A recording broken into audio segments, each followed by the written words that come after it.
Harry Potter lived a miserable life with his horrible aunt, uncle, and cousin. They treated him terribly. He was forced to live in a small cupboard under the stairs, a dark and cramped space that was hardly fit for a child. His cousin, Dudley, was spoiled and mean, often bullying Harry and making his life even more difficult. Harry's aunt and uncle, Petunia and Vernon Dursley, were equally cruel, showing him no love or kindness. They made him do all the household chores and punished him for the smallest mistakes. Harry often felt lonely and unloved, wondering why his life was so different from other children's. On his 11th birthday, a half-giant named Hagrid delivered incredible news. Harry was a wizard. This revelation was both shocking and exciting for Harry, who had always felt out of place in the ordinary world. Hagrid explained that Harry had magical abilities, and that he had been accepted into Hogwarts School of Witchcraft and Wizardry, a prestigious institution for young witches and wizards. Harry could hardly believe his ears. For the first time in his life, he felt a glimmer of hope and a sense of belonging. He had been accepted into Hogwarts School of Witchcraft and Wizardry. The school was a magnificent ancient castle filled with enchantment and wonder. It was a place where Harry could learn to harness his magical powers and make friends who understood him. The thought of leaving the Dursleys and starting a new life at Hogwarts filled Harry with excitement and anticipation. Harry's parents were a wizard and a witch, and he learned that they had been murdered by the most evil wizard of all time, Lord Voldemort. This dark revelation was a heavy burden for Harry to bear. He discovered that his parents, Lily and James Potter, had been brave and loving individuals who had fought against Voldemort's tyranny. Their sacrifice to protect Harry from Voldemort's wrath was a testament to their love and courage. Harry felt a deep connection to his parents, even though he had never known them. Voldemort also tried to kill Harry when he was a baby. The Dark Wizard's curse was meant to end Harry's life, but something extraordinary happened. Instead, the curse rebounded, leaving Harry with a lightning bolt scar and Voldemort with a shattered soul. This miraculous event made Harry famous in the wizarding world, as he was the only person to have ever survived an attack by Voldemort. The lightning bolt scar on his forehead became a symbol of his unique destiny and the mysterious power that protected him. Hagrid took Harry to Diagon Alley, a hidden street full of magical shops. This bustling marketplace was unlike anything Harry had ever seen. It was filled with strange and wonderful items, from spellbooks to potion ingredients, and magical creatures of all kinds. Harry was in awe of the vibrant and enchanting world that was now opening up to him. Harry received his first wand, a snowy owl named Hedwig, and other wizarding supplies. The wand, made of holly and phoenix feather, felt like an extension of his own arm, and Hedwig quickly became his loyal companion. Harry also got his school robes, books, and other essentials for his new life at Hogwarts. Each item he acquired made him feel more connected to the magical world and more prepared for the adventures ahead. He was amazed by this hidden world and eager to begin his journey at Hogwarts. The sense of wonder and excitement he felt was overwhelming. For the first time, Harry felt like he belonged somewhere, and he couldn't wait to explore all the mysteries and magic that awaited him at Hogwarts. Harry learned about his parents' legacy and the weight of his own destiny. He discovered that he was not just any wizard, but one with a significant role to play in the fight against dark forces. This knowledge was both empowering and daunting, as Harry realized the responsibility that came with his unique heritage. He was the boy who lived, famous for surviving Voldemort's attack. This title brought with it a mix of admiration and expectation from the wizarding community. Harry knew that his journey was just beginning, and that he would have to face many challenges and dangers ahead. But with the support of his new friends and the strength he inherited from his parents, Harry was ready to embrace his destiny and become the wizard he was meant to be. Hogwarts was an ancient castle full of moving staircases, talking portraits, and secret passages. The castle itself seemed to be alive, with its walls whispering secrets and its rooms shifting locations. Every corner of Hogwarts held a mystery waiting to be discovered, from the hidden chambers to the enchanted ceilings that mirrored the sky outside. Harry was sorted into Gryffindor, a house known for bravery and chivalry. The Sorting Hat's decision marked the beginning of his journey, placing him among peers who valued courage and honor above all else. The Gryffindor common room, with its roaring fireplace and cozy armchairs, became his sanctuary. He quickly befriended Ron Weasley, a loyal and funny boy from a large wizarding family. Ron's easygoing nature and unwavering loyalty made him an instant friend. The Weasley family, with their warm and chaotic household, welcomed Harry with open arms, giving him a sense of belonging he had never known. And Hermione Granger, a brilliant witch with a love for books and learning. Hermione's intelligence and determination were unmatched, and her vast knowledge often saved the trio from perilous situations. The library became her second home, where she spent countless hours researching spells and potions. Together, they faced the challenges of Hogwarts, from battling trolls to playing Quidditch, a high-flying sport played on broomsticks. Their bond grew stronger with each adventure, whether they were solving mysteries or defending the school from dark forces. Quidditch matches were a highlight, with the roar of the crowd and the thrill of the chase. Each year at Hogwarts brought new adventures and dangers. The trio encountered magical creatures, uncovered hidden truths, and faced formidable foes. Their courage and friendship were tested time and again, but they always emerged stronger and more united. Harry learned about potions, charms, transfiguration, and defense against the dark arts. The classes were challenging, but the knowledge he gained was invaluable. From brewing complex potions to mastering intricate spells, Harry's skills as a wizard grew with each lesson. The professors, each with their unique teaching style, imparted wisdom and guidance. He discovered his talent for Quidditch and became the youngest Seeker in a century. The exhilaration of flying and the responsibility of his position brought him immense pride. His natural ability on a broomstick made him a key player for Gryffindor, and his daring maneuvers earned him admiration from his peers.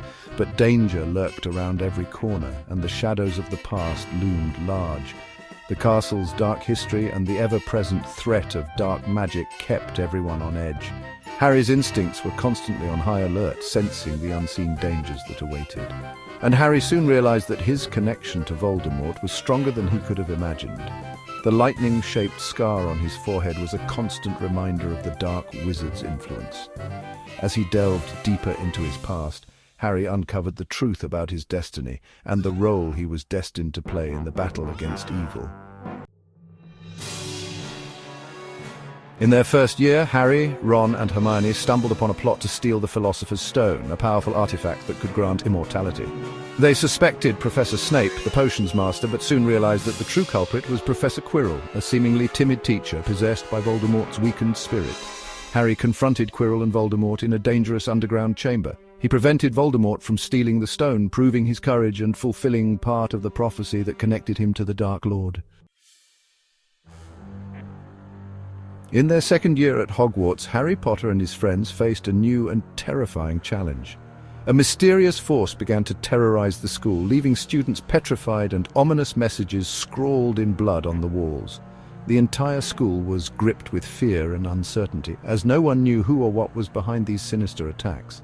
The legend of the Chamber of Secrets, a hidden room within the castle said to house a monstrous creature, resurfaced, adding to the growing sense of dread. During this tumultuous time, Harry discovered a startling ability. He could speak Parseltongue, the language of snakes. This rare gift linked him to the dark wizard Voldemort in a way he didn't fully understand, causing suspicion and fear among his peers. The ability to communicate with snakes was both a blessing and a curse, as it provided crucial clues, but also isolated him from others who feared his connection to dark magic. Determined to uncover the truth, Harry, along with his loyal friends Ron and Hermione, embarked on a dangerous quest. They delved deep into the history of Hogwarts and the legend of the Chamber of Secrets.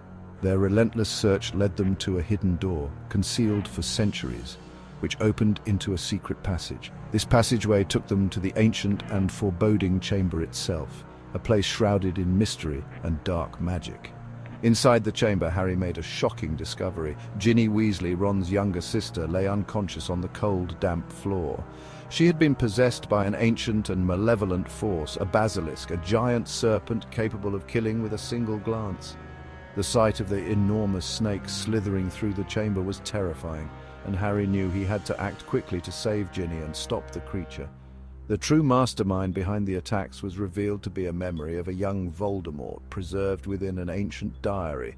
This diary had the power to possess and control those who wrote in it, and it had used Ginny to unleash the basilisk upon the school. The ghostly figure of a young Tom Riddle, Voldemort's former self, emerged from the diary, intent on regaining his power and wreaking havoc once more. In a fierce and desperate battle, Harry confronted the basilisk.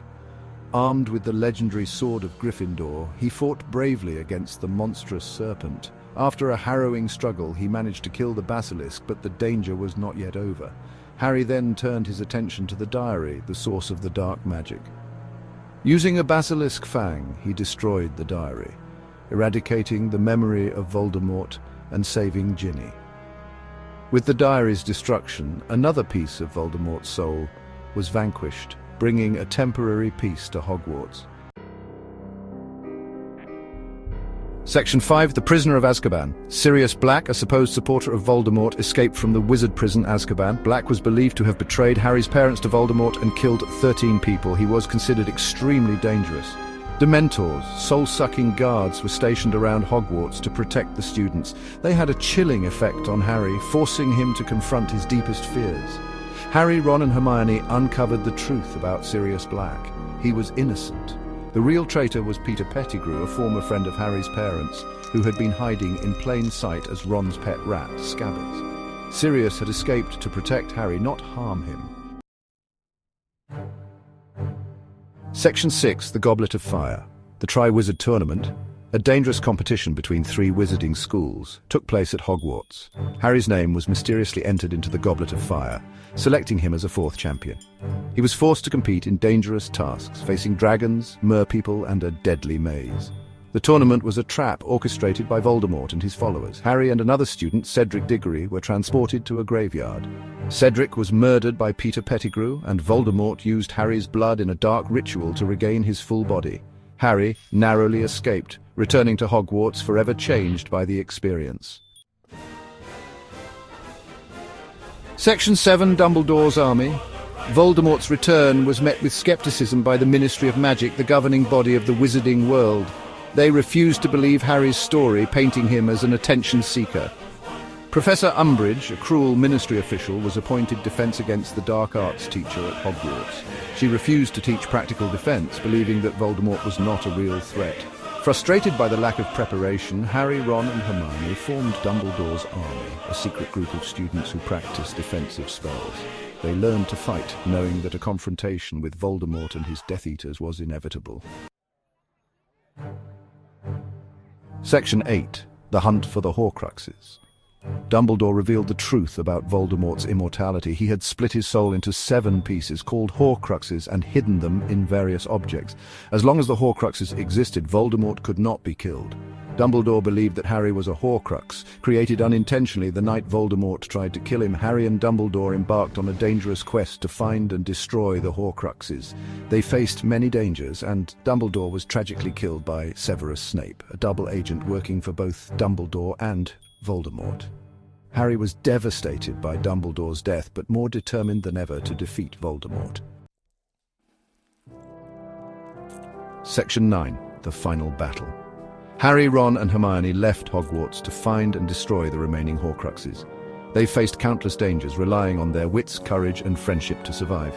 The final battle took place at Hogwarts, where Voldemort and his Death Eaters launched a full-scale attack.